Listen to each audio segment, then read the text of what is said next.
Hello, everyone. It's been quite some time since I've done a video for Octane, but with the recent release of Octane 3.1 with some amazing new features, I thought it would be a good idea to run through some of the exciting new functionality that we have available. Let's just dive straight in. So the big focus for the 3.1 release was security.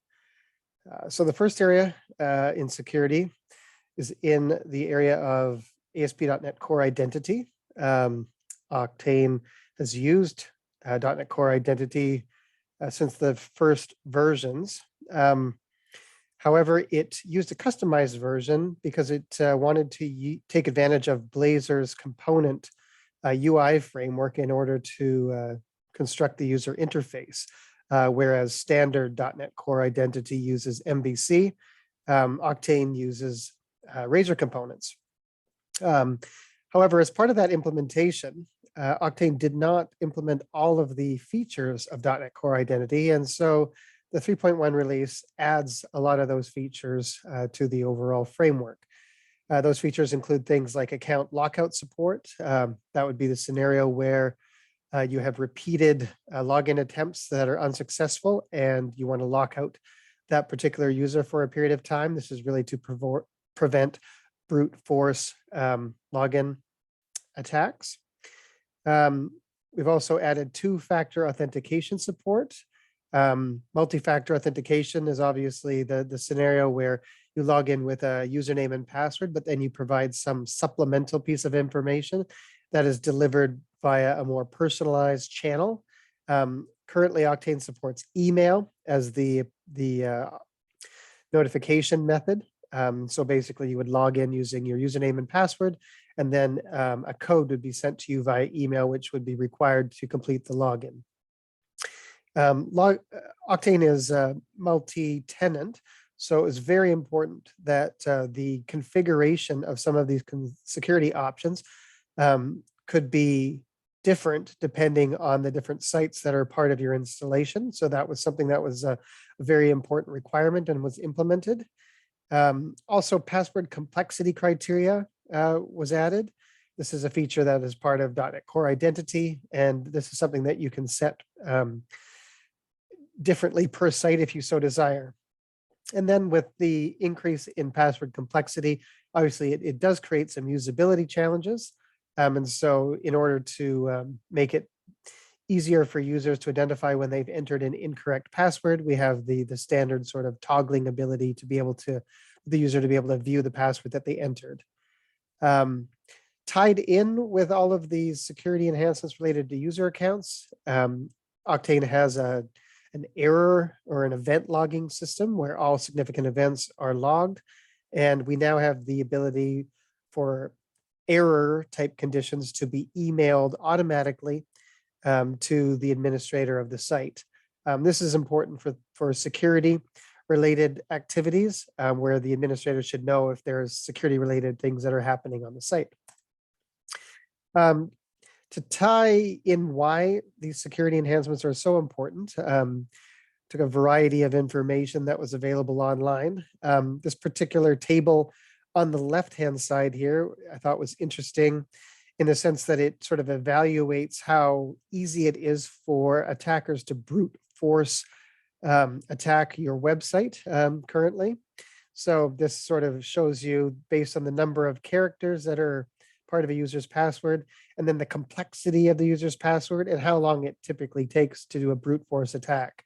So obviously the sweet spot would be maybe in this orange area here, where you, and by default, Octane is now using numbers, uppercase letters, lowercase letters, and symbols as a requirement for user passwords. And obviously if a user specified a password that was, 11 characters or more, then there's a significant amount of safety that would be provided by the system. But another fact that I found online was that 99.9% of identity-related attacks can be stopped by using multi-factor authentication. So again, this is why two-factor authentication in Octane was important to add.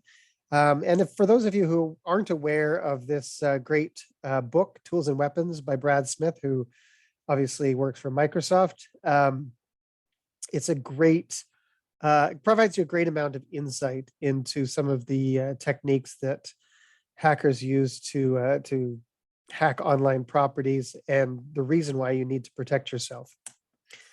All right, so further into the security area, Oqtane has always used a backend for front-end architecture approach, meaning that the security aspects of the application are maintained in the secure backend, and there is no security considerations really in the front end, where, of course, those security issues would be more susceptible to attack. This backend for front-end architecture approach has become certainly more popular in the last few years because it offers a number of benefits. Basically, some of these benefits are you have a single trusted application, which of course reduces the attack surface overall. You don't have access tokens that are available in the browser that could be accessed, by malicious parties. WebSocket security is improved, better protection against cross-site scripting. The applications are easier to build and deploy, and that results in reduced maintenance due to reduced complexity. So these are all big benefits for a backend for front-end architecture. Some of the specific security features that we added in 3.1, we added OpenID Connect and OAuth 2 support.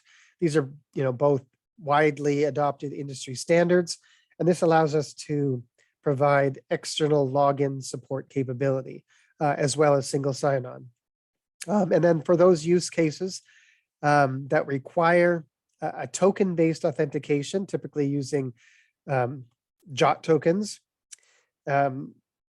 we've added the capability as well so we can support external clients and downstream APIs using Jwt authorization. So to look at a diagram of the Oqtane backend for front-end architecture, we concentrate first on this box in the middle, the Oqtane server, this is where all of the security for the application is managed. We have our local auth accounts, we have our local identity, we have our local APIs. And all of these are secured using first-party same-site cookies. And this is sort of one of the fundamentals of a backend for front-end architecture. So we have our Oqtane web client, which is obviously a separate project. It's running Blazor, but in the security context for the user is maintained using first-party same-site cookies. So all of the interactions between the front end and the back end happen over that channel, and the security is always enforced on the back end. If we look at the right-hand side, some of the new capabilities we've added are support for relying parties and identity providers via remote or external login capabilities. But again, this still relies on the backend for front-end architecture approach using cookies. So now if we look in the bottom left-hand corner here, we have our external client applications.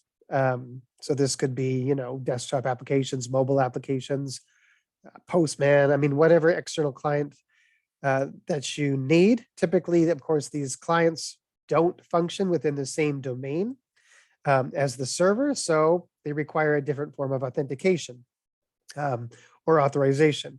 And we're using Jwt Tokens in this particular instance. You can basically make a request to the Oqtane server for a long-lived token, and that token can be used by the client for accessing the APIs.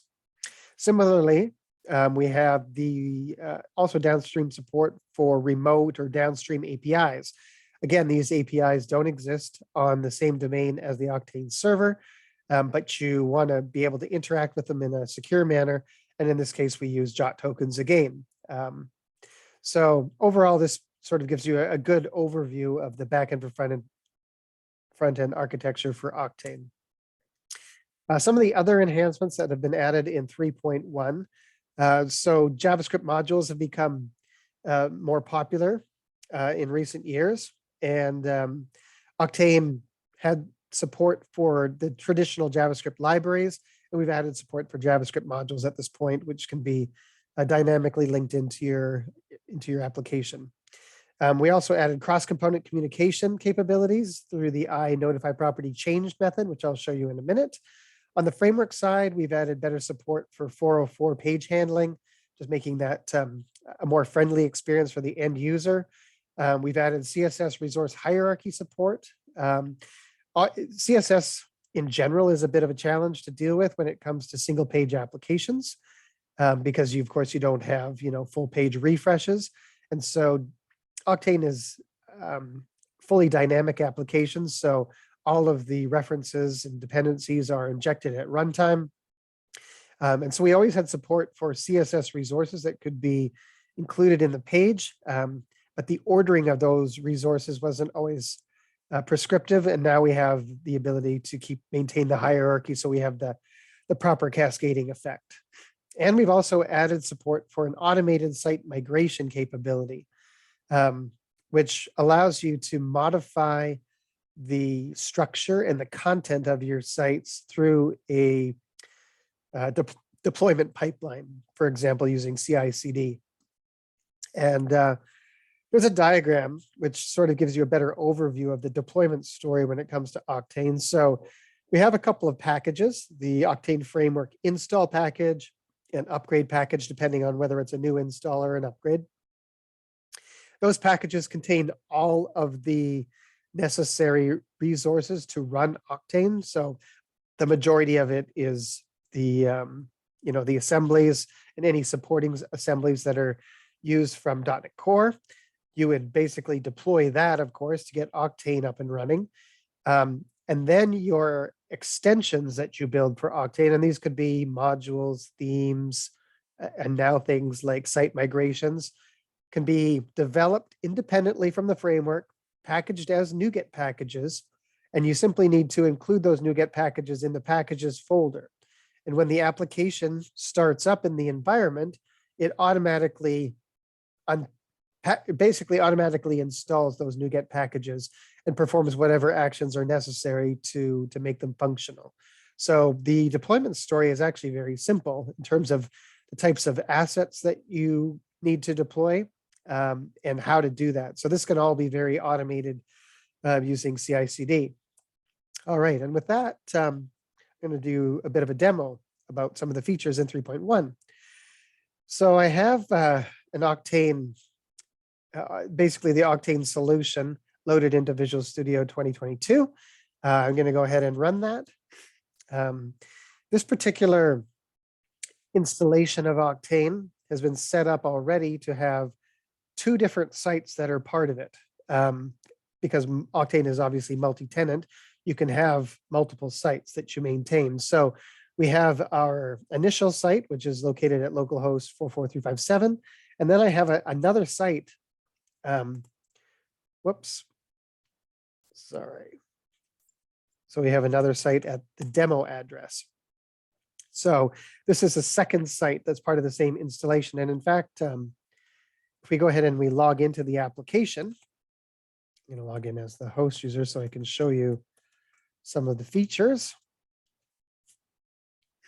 So I'm logging in using a traditional login at this point. And if we go and we look in the admin dashboard and I look in site management, I can see that I have 2 separate sites here, right? The site that I mentioned at 44357, and then I have this demo site as well. If we look at the site settings, I can see that this site is currently running on Blazor server. I could run this site on Blazor WebAssembly if I wanted to, leave it on Blazor server for now. And if I look in the tenant information, actually this is running on a SQLite database. So this site that's part of this installation is running on SQLite for all of its data needs. If I go into my user area and I go into the new settings area, I can see all the new settings options that are part of Oqtane 3.1. These include things like, whether or not you want to allow users to register on the site, whether you're enabling 2-factor authentication so that users can opt into it, all of your password complexity settings, your user lockout settings. And here we get into our external login settings. So this site has been configured so that it's using the OAuth 2 provider, and it's actually using GitHub as a secondary sort of external login capability. When it comes to OAuth 2, you need to specify the authorization URL, token URL, and user info URL, as well as the client ID and secret. In addition, we have had to specify a domain filter in this particular case because of this user info API that we're using. We'll actually return multiple emails for a particular user. It'll return their public email address as well as their private email addresses. And we're only interested in their private address. So we're actually excluding the domains for users.noreply.github.com, which is the public addresses that GitHub provides. And then we haven't set up any tokens for this particular site. So that's some of the capabilities that we have set up on this site. Now, if I want to go into the other site, go into site management, I'll browse to the other site. And we'll take a look at how this site was configured. So you can look at the site settings here. Hosting model using Blazor server again. Oh, but we're using a different database on this site. We're using local DB. So we're using basically a local version of SQL Server for this site. However, of course, both of these are part of the same installation. But this is something that obviously Oqtane supports, no problem. If we look at the user management area and go into the settings for this and look at external login, in this case, I'm using OpenID Connect as my provider. And so I've made an integration with Azure B2C. I have an Azure B2C tenant that I've set up. I have a client ID, client secret, and the rest of this is all pretty straightforward in terms of the standard configuration for OpenID Connect. In this site, I've also set up token settings. So I've provided a secret so that this particular site can issue Jwt tokens. And I'll show you in a minute how we're going to use those tokens to enable some interesting scenarios. So I guess the last thing I'd like to show you that's related to, I guess, this site is how the new 404 handling works. So let's say we just kind of go to a nonsense page on the site. Obviously, I had a breakpoint set, but it takes me to a not found page now on the site. Previously, there was no support for 404. Now, if I go into my admin dashboard, we have this capability in Oqtane called URL mappings. It keeps track of URLs which have been that users have tried to access, so broken links. So I can see that here's my broken link in my site. I can also go in and I can, set up where that broken link should redirect to in the event that perhaps this was a link that was valid at some point and needs to be redirected to a new location. So that gets logged automatically within the Oqtane framework. However, there's also now the ability for it to redirect to a 404 page. And that 404 page is just a standard page in Oqtane. So if I look in the list of pages, I should be able to find it in here.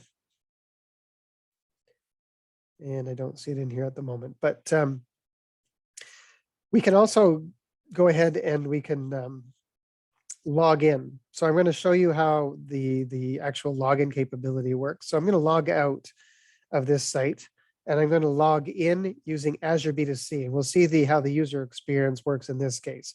So if I click Azure B2C, it takes me to the standard sort of Microsoft page that you would expect. I'm already logged into this account, and it's telling me that there's some additional protections that have been set up within Azure. I'm going to skip this for now, which will take me back to my site. I'm going to say no. So it takes me back to my site and boom, I'm logged in as the host user because it was able to match up my email address with the email address of the host account for this particular site. All right, so I'm going to log out here. And now I'm going to go to my demo site that I showed you previously. All right, I'm going to log into the demo site. Here, like I showed you before, I've configured GitHub. So if I click on use GitHub, I'm already logged into GitHub. So it's going to go to GitHub and redirect me back and I'm logged in. Again, I didn't have to enter a username and password. I'm logged in using the fact that I was authenticated in GitHub. So that's some of the interesting capabilities that are now possible within Oqtane. All right, so with that, I'm going to now switch over and show you some code. So we're going to close this and we're going to look at first a very basic project that I've set up. So this would be like a typical sort of downstream API project. This was created using sort of the standard .NET Core template for web API. This is using the standard weather forecast example. So I have a model, very standard sort of weather forecast model with a few properties.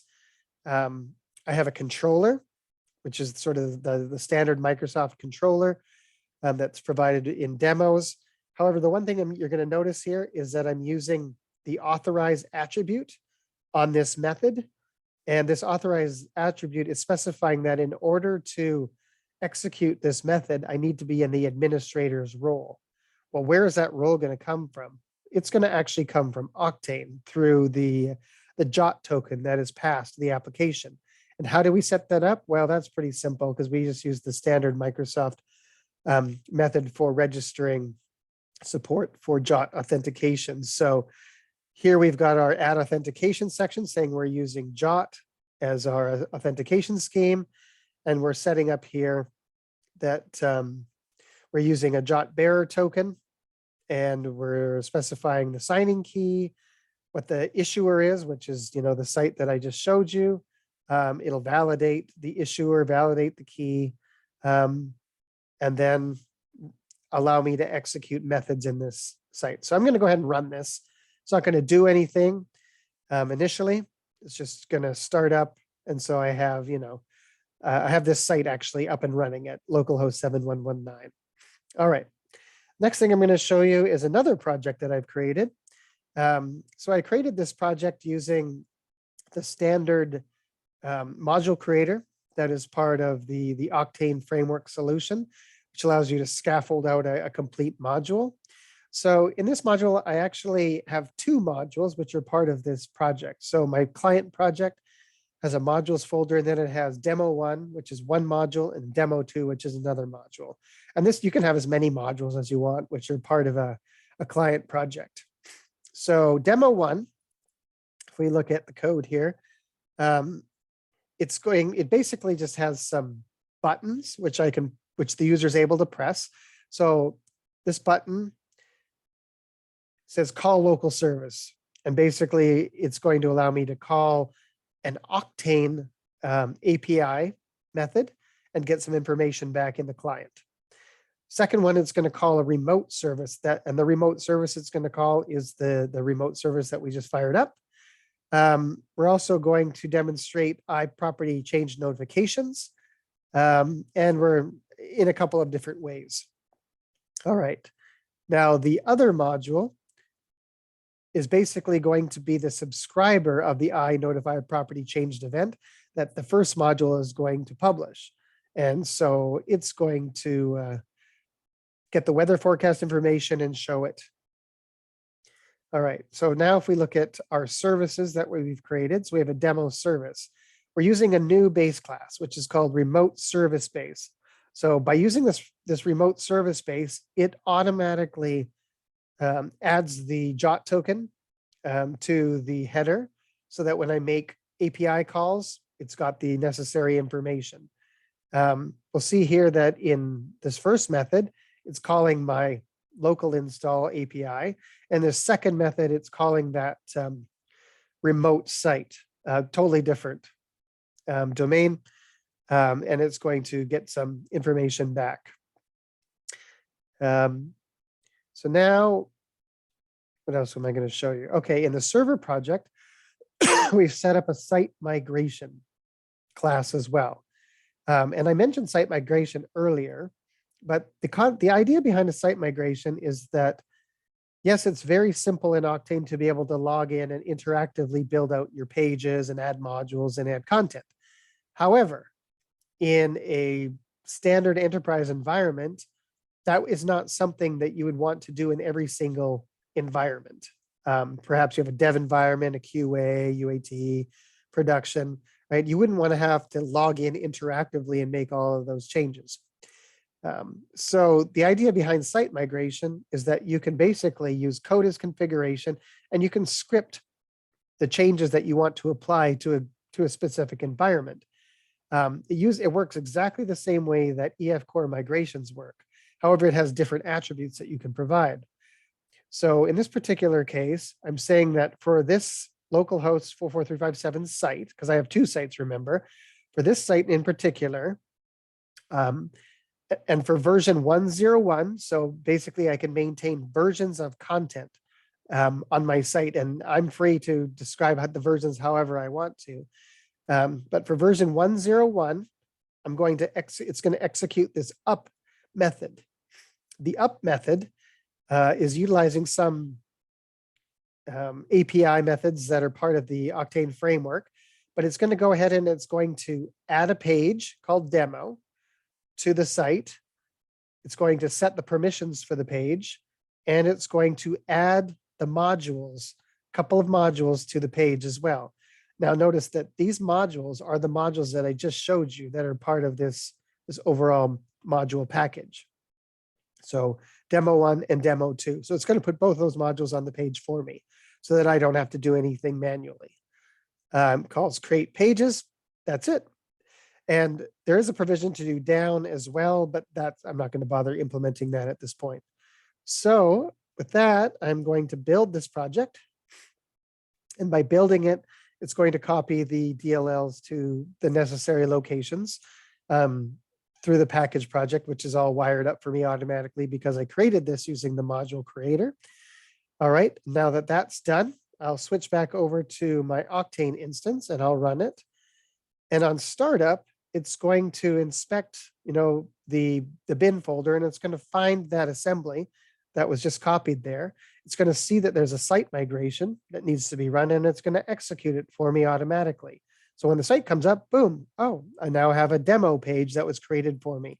If I go into the demo page, the modules have already been added to that page. So that's how simple it is to do site migrations now within Oqtane and be able to do that in a more automated way than you could have ever been able to do it before. So I'm going to go ahead and show you some functionality here. So if I click the button to call the local service, again, this was going to call an API within Oqtane using a Jwt token for authentication. So I called it called the backend, and it returned the machine name that I'm running on. That was easy. All right, so now it's going to call a remote service. Calling the remote service is going to call that other project that we spun up, and it's going to get weather forecast information. So I called the remote service and it worked. And remember that remote service required me to be in the administrator role, right? And so I'm logged into the Oqtane site as a host user, which means I'm an administrator for this site. And so it passed along that security context to that downstream API, which then verified that I was an administrator before it sent back weather forecast information and displayed it here. All right, so now I'm going to raise an iNotify property changed event. So basically what this is going to do, this uses the new capability that was added in 3.1. It's going to raise an event. That event is actually going to include data, which is the weather forecast information, which was loaded into this module, and it's going to make it available for consumption with this module down here. So this is how you can pass information between different modules that are on the same page. So if I click raise iProperty changed event for weather, it sent that information and was consumed by this demo 2 module. You can see it's the exact same information. The other button here is raising an iProperty changed event, which isn't passing any weather information, just passing the fact that there's some other, another property that was raised. If I click it, and it raises an event in the other module as well. So I think that runs through, all of the different sort of capabilities that I wanted to show you related to the new features that are part of Oqtane 3.1. So I'm going to close that down now, and I'll show you a little bit more here before we sign off. So the Oqtane.org website is obviously running the Oqtane framework. The Oqtane.org website is interesting in the sense that, so let's refresh the page. It's currently running on Oqtane, or sorry, on Blazor server. It has some interesting sort of JavaScript widgets, which does a counter for some information. It has a lot of static content. And this site was actually built using a standard sort of Bootstrap 5 template to give it a nice look and feel. And so all of this information is essentially on one page. If I click on various parts of the navigation, we'll see that it's using, anchors within areas of that overall page. If I click about, it scrolls me down to the about area. Showcase takes me down to the showcase area. License takes me to the license area, and so on. So there's essentially just one page, and the navigation takes me to various parts of that page.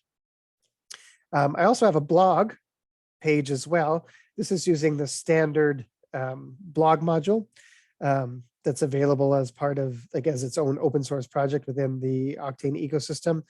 And there's obviously a lot of interesting blogs that have been posted here. I can page through them. I can click on an individual blog and I can see the information related to that blog. So this is sort of the front facing view when I'm not logged in. So let's go ahead and log into the site. So I'm going to log in as the host, and I'm going to log in as the host user. Oops, and maybe I should enter my password correctly. All right, so now that I'm logged in, you can see how quickly the login experience is. I can go in and I can look in my admin dashboard. I can look at things at page management. I can see, all of the different pages that are part of my site. I can go into, role management. I'm just using a standard set of roles in this site. I can go into user management. I think I only have one user that's defined, the host user. In this site, I haven't defined any special external login information yet, but I plan on doing that. Site settings, I can see the basic information on how the site's set up. This site, I have multiple aliases that I'm using. And the default alias is the www.oqtane.org. If I go into my event log, I can see that various events are being logged. I can see that, I attempted to log in as the host user, and the login failed initially because I entered the wrong password. And then we can see that, login was successful. So it tells me information like that. But you can see how, I guess what I'm trying to demonstrate here is how fast it is to interact with a live Oqtane instance. This is running in a very basic Azure app service. There are a number of different sites that are a part of this installation. So I'm taking advantage of the multi-tenant nature of the application. Again, if we go into sort of example here, user management. So this particular site was running on DNN originally, and it was ported to Oqtane. And so there were a lot of URLs that were part of that original DNN site that would have been, broken links. And what I've been able to do is, as those broken links get identified, I can map them to pages that are part of the new site. And so you can see that it's keeping track of the number of times these broken links are accessed and when they're accessed. And then we can see that they'll redirect to a particular page. So these are all the links that I've mapped. I also will still have some broken links, and you'll find out through this capability that, there is a lot of interesting traffic that just is a result of bots and various things that never seem to get updated and don't seem to observe the permanent redirect standards that are part of the internet. So you'll see that there's, a lot of URLs that are being hit still for pages that haven't existed for a very long time.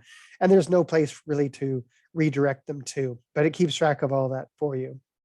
It also keeps track of things like, visitor management. And you can see, there's a lot of activity that's happening on the Oqtane site. And it keeps track of all that for you as well. And with that, I think that ends our presentation related to Oqtane 3.1. And I hope that you're as excited about this framework as I am, because it's really come a long way, and there is a lot of functionality that's available for developers to utilize. Thank you very much.